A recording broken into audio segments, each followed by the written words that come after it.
আসসালামু আলাইকুম। Smart learning একাডেমিতে সকলকে স্বাগতম। আমরা আজকে স্বাভাবিক সংখ্যা ভগ্নাংশের সর্বশেষ 9টি টপিক নিয়ে আলোচনা করতে আপনাদের মাঝে হাজির হয়েছি।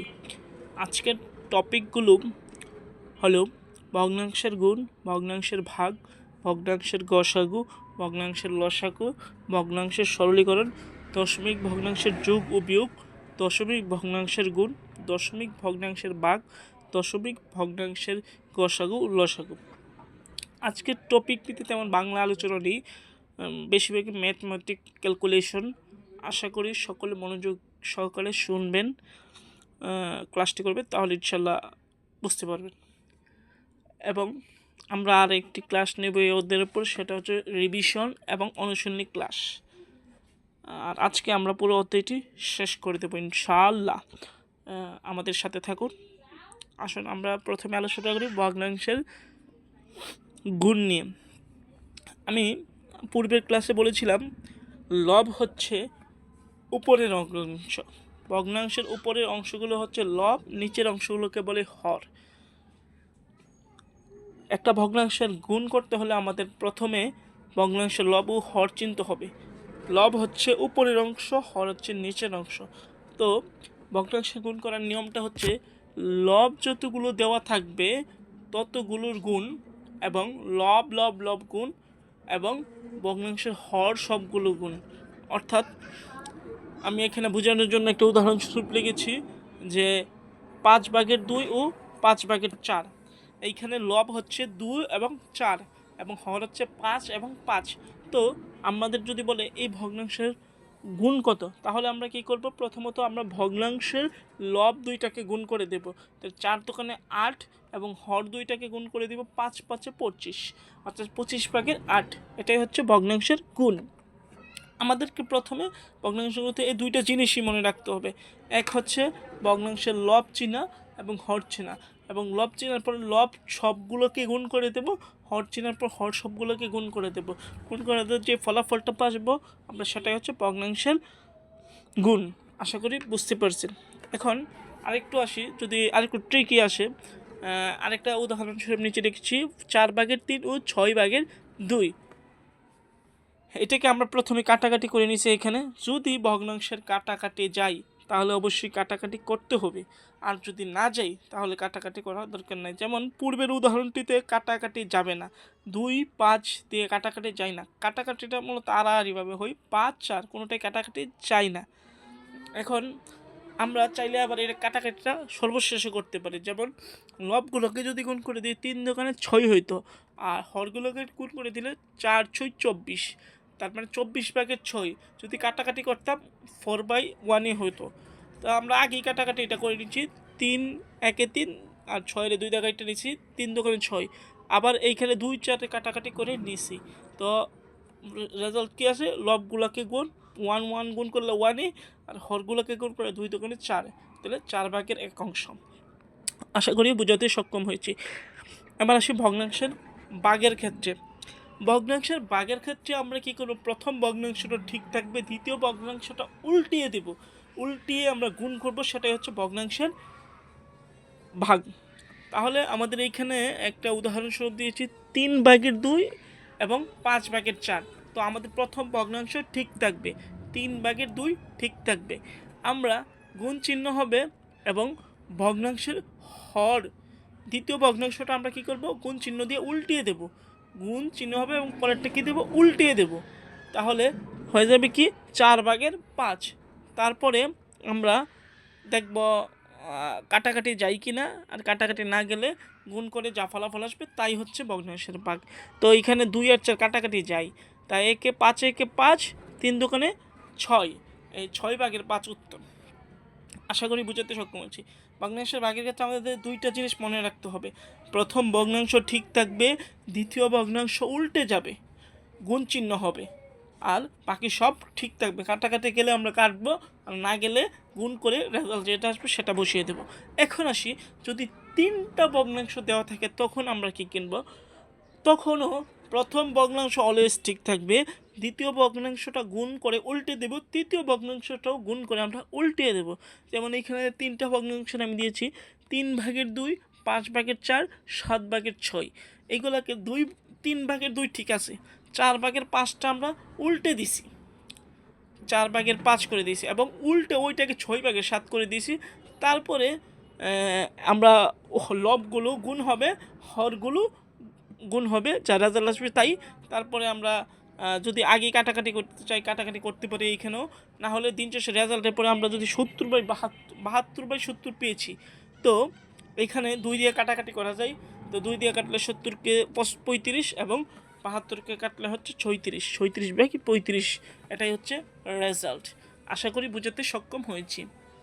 ভগ্নাংশের গুণের ক্ষেত্রে আমরা অলওয়েজ লবগুলো গুণ করে দেব, ভগ্নাংশের হরগুলোকে গুণ করে দেবো, যা রেজাল্ট পাবো তাই। কাটাকাটি গিয়ে চাইলে আমরা কাটাকাটি করে রেজাল্ট বসাবো শেষ।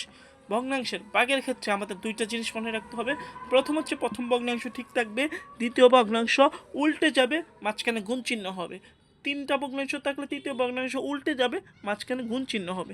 তারপরে লবগুলো গুণ হবে, হরগুলো গুণ হবে, যা রেজাল্ট আসবে তাই উত্তর। যদি কাটাকাটি যে আমরা কাটাকাটি করে দেন উত্তর বসাবো। এই এবার আসি আমি ভগ্নাংশের গসাগু করার ক্ষেত্রে। আমরা পূর্বের ক্লাসেই এইগুলো বলে আসছি, গসাগু কীভাবে নির্ণয় করতে হয়, গসাগুর পূর্ণরূপ কী। আশা করি এইগুলো নতুন করে বলার মতো কিছু নাই।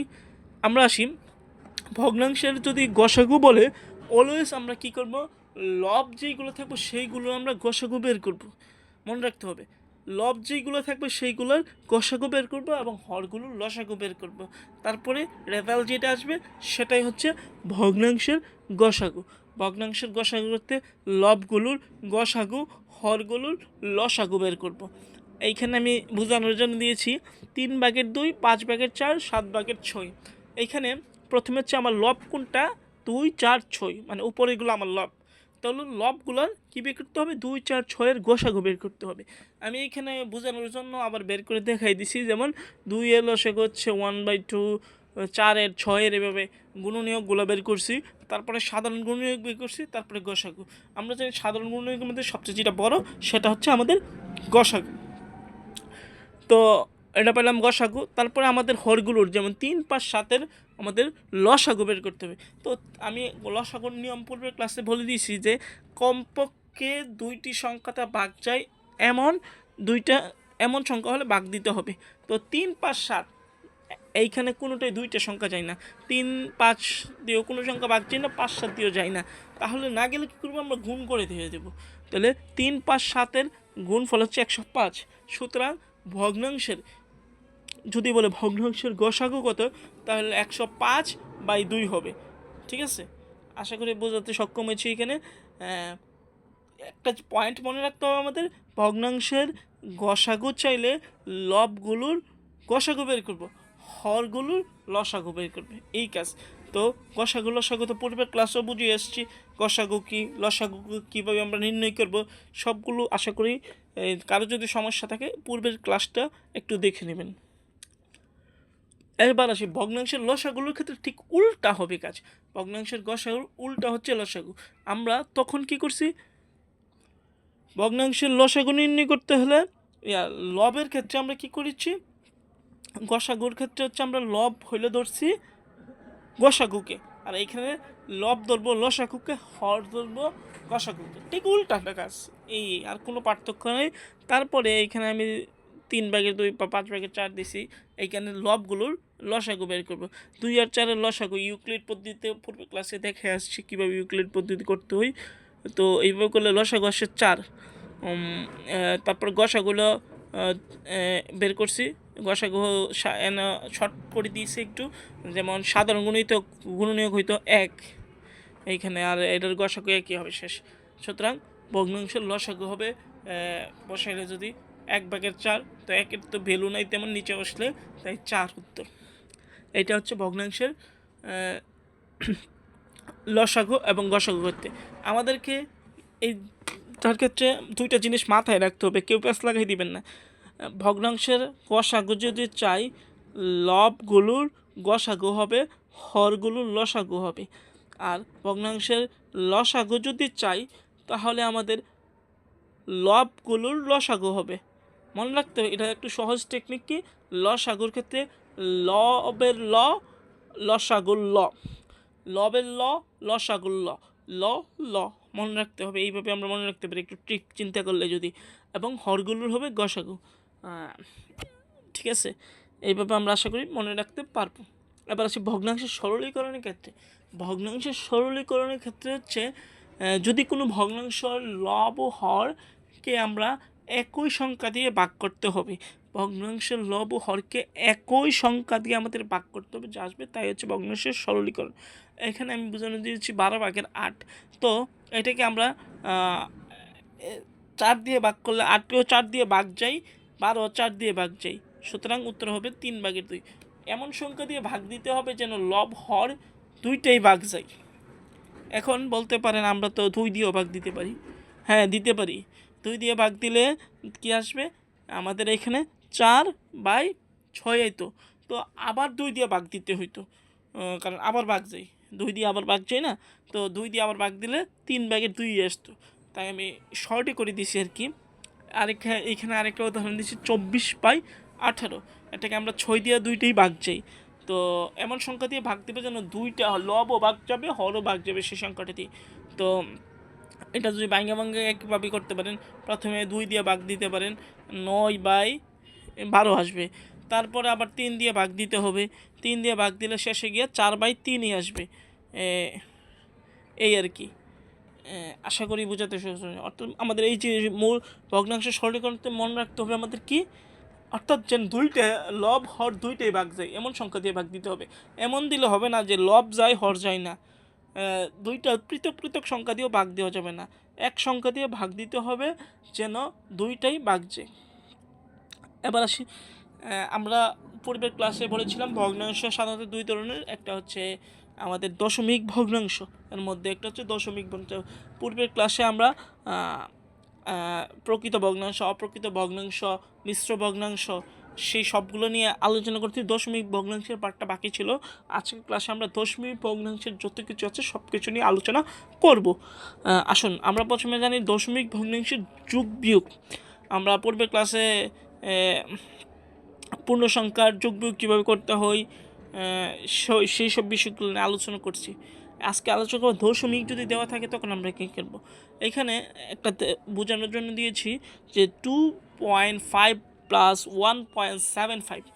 আমাদের দশমিক সংখ্যার ক্ষেত্রে সর্বপ্রথম মনে রাখতে হবে ডট, মানে দশমিক যেখানে দেওয়া থাকবে এই লাইনগুলোকে সমান করতে হবে। দেখেন এইখানে দশমিকের পরে 1 ঘর, ওইখানে দশমিকের পরে 2 ঘর।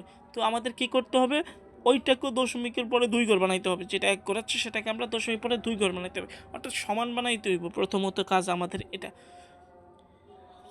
তারপরে আমাদের বরাবর বসাতে হবে, দুইটার বরাবরই বসাতে হবে। বসানোর পরে আমরা নর্মাল যেভাবে যোগ করি সেভাবেই যোগ। 0 5 যোগ করলে 5, 7 5 যোগ করলে 12, হাতে আছে 1, 2 আর 1 3, হাতের 1 4, সুতরাং এটাই হচ্ছে উত্তর। তো আমাদের যুগের দশমিকের যুগের ক্ষেত্রে আমাদের প্রথম কী কাজ, প্রথমে হচ্ছে দশমিকের পরে সমান সংখ্যা আছে কিনা দুইটার মধ্যে সেটা খেয়াল করতে হবে, যে দশমিকের পরে দুইটার সমান ঘর আছে কিনা। যদি না থাকে আমরা শূন্য বসিয়ে সমান ঘর বানিয়ে নেব। তারপরে আমরা সমান ঘর বানানোর পরে সমানভাবে বসাবো, তারপরে নর্মাল যোগ বিয়োগ করে দেব। আশা করি বোঝাতে সক্ষম হয়েছি।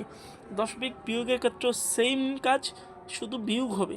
প্রথমে আমরা দেখে নেব দশমিকের পরে সমান ঘর আছে কিনা। তো এইখানে একটার মধ্যে দশমিক প্রায় 1 ঘর, তারপরটার মধ্যে 2 ঘর। তো আমাদেরকে উভয়ে 2 ঘর বানাতে হবে। 2 ঘর বানাতে গেলে শূন্য ব্যবহার করতে হবে, একটা শূন্য যোগ করতে হবে, তারপরে বিয়োগ করতে হবে নর্মাল নিয়মে। 0 5 5, 8 থেকে 3 গেলে 0 5 5, হাতে আছে 1, 3 আর 1 4, হাতে আছে 1, 4 শেষ, হাতের শেষ। তারপরে 5 থেকে 2 বাদ দিলে 3। এই হলো উত্তর। এবার আসে দশমিকের গুণের ক্ষেত্রে। দশমিকের যোগ বিয়োগ আশা করি বুঝতে পারছেন। দশমিকের গুণের ক্ষেত্রে আমরা প্রথমে দশমিক বাদ দিতে হবে, অর্থাৎ দশমিকের গুণের ক্ষেত্রে আমরা প্রথমে দশমিক থাকলে এটাকে আমরা স্বাভাবিক সংখ্যা চিন্তা করব। দশমিকটা মনে করব, দশমিক নাই মনে করব। তারপর আমাদের কাজ হবে মোট কয়টা দশমিক ঘর আছে ফলাফল সেই সমান ঘরে বসানো। অর্থাৎ প্রথমে আমি আরেকটু যদি বলি, প্রথম কাজ হচ্ছে আমাদের দশমিক নাই, মনে মনে চিন্তা করবেন সেখানে দশমিক নাই, অর্থাৎ 2.5 ইন্টু 1.2। তো আমরা চিন্তা করব দশমিক নাই মানে 25 আর 12 গুণ করব, ঠিক আছে? তাহলে কত আসে? গুণ করলে আসবে 300। 300 আসলে আমরা এখন দেখতে হবে হলো দশমিকের পরে কই ঘর ছিল। 2.5 পরে দশমিকের 1 ঘর, 1.2 পরে দশমিক ঘরে 1 ঘর, অর্থাৎ দশমিকের পরে ঘর ছিল 2টা। তারপরে এখন আমাদের যে উত্তরটা আসছে সেটা দশমিকের পরে ঘর হবে 2টা। তো আমরা হচ্ছে 3 বসাইলাম, দশমিকের পরে 2 ঘর, শূন্য শূন্য দিকে শূন্যর তো ভ্যালু নয় দশমিকের পরে আর কোনো, তাই 3ই হবে উত্তর। আশা করি বোঝাতে সক্ষম হয়েছি। তারপর আবার একটু বলতেছি, প্রথমেতে আমরা চিন্তা করব দশমিক সংখ্যা নেই, আমরা স্বাভাবিক সংখ্যাটাকে চিন্তা করব। দশমিক থাকলেও আমরা এটাকে চিন্তা করব পূর্ণ সংখ্যা হিসেবে চিন্তা করব এবং গুণ করব। তারপরে আমরা দেখব যে দশমিকের কয়টা ঘর ছিল, যতটা ঘর থাকবে ঠিক দশমিকের পরে ততটা ঘর বসবে। ঠিক আছে, আশা করি বোঝাতে সক্ষম হয়েছি। এবার আসি আমরা দশমিকের ভাগের ক্ষেত্রে। দশমিকের ভাগের ক্ষেত্রে আমাদেরকে কী কাজ করতে হবে? প্রথমে আমাদেরকে সেই সংখ্যাটাকে পূর্ণ বানিয়ে নিতে হবে, তারপরে একই পরিমাণ ভাগ করে দশমিক সরাই দিতে হবে। তো আমরা প্রথম খেয়াল করতে হবে দশমিকের পরে কই ঘর আছে এবং তত দিয়ে গুণ হবে, অর্থাৎ 4.5 বাই 1.5 দশমিক ঘরের প্রত্যেকটা ক্ষেত্রে 1 ঘর করে আছে। তো আমরা 10 দিয়ে গুণ করব। যদি 2 ঘর থাকতো তাহলে আমরা 100 দিয়ে গুণ করতাম, ঠিক আছে? তো পরে হলো আমাদের কি করতে হবে, 10 দিয়ে গুণ করে দিছি, এইখানে হচ্ছে ঠিক একইভাবে 10 দিয়ে গুণ করে দিছি, অর্থাৎ দশমিকের করে তারপরে হচ্ছে 45/3 অর্থাৎ 3 আসছে। এখন আমাদের কি করতে হবে, অর্থাৎ দশমিকের পরে কই ঘর? 1 2 ঘর, 3.00 হইতো উত্তরটা, আমরা তাই 3ই লিখে দিলাম, শেষ। একইভাবে এটাও। এবার আসি আমরা উদাহরণটা দেখে নেবে। দশমিক ভগ্নাংশের গসাগুর ক্ষেত্রে আমরা আসি। দশমিক ভগ্নাংশের গসাগুর ক্ষেত্রে আমাদের প্রথমে পূর্ণ সংখ্যা বানাতে হবে, তারপরে গসাগু লসাগু বের করবো, তারপর আবার দশমিকে ফিরে আনবো। তো আমি একটু আবার বুঝাই দিই। প্রথমে আমাদের কি করতে হবে, দশমিকের 2.5 3.6, তো দশমিকের পরে যত সংখ্যা থাকবে তত দিয়ে, আমি একটু আগে যেটা বলে আসছি ওই তো দিয়ে গুণ হবে, অর্থাৎ 2.4 মানে দশমিকের পরে 1 ঘর, 3.6 দশমিকের 1 ঘর, উভয়কে আমরা 10 দিয়ে প্রথমত কী করব, গুণ করব। আর যদি দশমিকের পরে 2 ঘর থাকে তাহলে আমরা 100 দিয়ে গুণ করব, ঠিক আছে? তো তারপরে যে ফলাফলটা আসে তার গসাগু বের করব এবং তার লসাগু বের করব। তারপরে যেমন এইখানে বের করার পরে তার গসাগু 2436 গসাগু হচ্ছে আমাদের 12। এইখানে এটা যদি দেখেন আপনি 2436 ক্ষেত্রে হচ্ছে সাধারণ গুণনীয়ক নেন, তখন দেখবেন সাধারণ গুণনীয়ক হচ্ছে 12 সবচেয়ে বেশি, তো সেটার গসাগু হবে হচ্ছে 12। আবার লাস্টে হচ্ছে আমরা 10 দিয়ে ভাগ করে যাবো, মানে যত ঘর নিয়েছিলাম তত দিয়ে ভাগ, তারপর যে ফলাফলটা হবে সেটা হচ্ছে গসাগু। লসাগু ঠিক একইভাবে করব। এখানে প্রথমে আমরা যত দশমিক ঘর থাকবে তত দিয়ে গুণ করার পরে আমাদের কি করতে হবে, লসাগুটা বের করতে হবে। তারপরে যেটা আসবে, যে সংখ্যাটা আসবে সেটা লসাগু আসবে, সেটার পরে আবার আমরা কি করব, যত গড় ছিল তত করে দশমিক সংখ্যা দিয়ে ভাগ করে দিব, সেটা হচ্ছে আমাদের ফলাফল। অর্থাৎ এইখানে একটু মনে রাখতে পারেন 10n, অর্থাৎ 10n মানে হচ্ছে এইখানে দশমিকের পরে যদি 1 থাকে 10-এর উপর পাওয়ার হবে 1, দশমিকের পরে 2 ঘর থাকলে পাওয়ার হবে 2, দশমিকের পরে 3 ঘর থাকলে পাওয়ার হবে 3, তার মানে হচ্ছে 1 10 100 এইভাবে হবে আর কি, এবং ঠিক শেষে আবার এই সংখ্যাগুলো দিয়ে ভাগ হয়ে যাবে। অর্থাৎ প্রথমে কাজ হলো আমাদের দশমিক বাদ দেওয়া, তারপরে আমরা লসাগু বলক গসাগু বলক সেটা বের করব, যেটা বের হবে পূর্ণ সংখ্যা বানানোর পর যেটা দিয়ে আসবে সেটা লসাগু অথবা গসাগু যে কোনো একটা বের করব, শেষে আবার আমরা দশমিকে ফিরে যাব। এই হলো আর কি মূল আজকের এই 9টি টপিক। আশা করি সকলে বুঝতে পারবেন। তারপরে যদি কোনো সমস্যা থাকে ইনশাল্লাহ কমেন্টে অথবা আমার ইনবক্সে জানাতে পারেন, সমাধান দেওয়ার চেষ্টা করব। যতটুকু সম্ভব সহজভাবে আমরা এই অধ্যায়টি পড়িয়ে দেওয়ার চেষ্টা করেছি, এবং সময় যত স্বল্প করা যায় তত সহজে শর্টকাটে বোঝানো যায় আমরা চেষ্টা করেছি সেইভাবে। ভিডিওটি ভালো লাগলে লাইক, কমেন্ট, শেয়ার এবং ইউটিউব চ্যানেলটি সাবস্ক্রাইব করার অনুরোধ রইল। আমরা আগামী ক্লাসে ইনশাআল্লাহ পুরো অধ্যায় রিভিশন এবং অনুশীলনীর সমাধান নিয়ে আসবো ইনশাআল্লাহ। আমরা পুরো বইটার যত অনুশীলনী আছে সবগুলো নিয়ে আমরা ইনশাআল্লাহ সমাধান করব, চেষ্টা করব যতটুকু আপনাদেরকে সহজভাবে সমাধান করে দেখানো যায় ইনশাআল্লাহ। সকলে ভালো থাকেন, দোয়া করি, আমার জন্য দোয়া করবেন। আসসালামু আলাইকুম ওয়া রাহমাতুল্লাহি ওয়া বারাকাতুহু।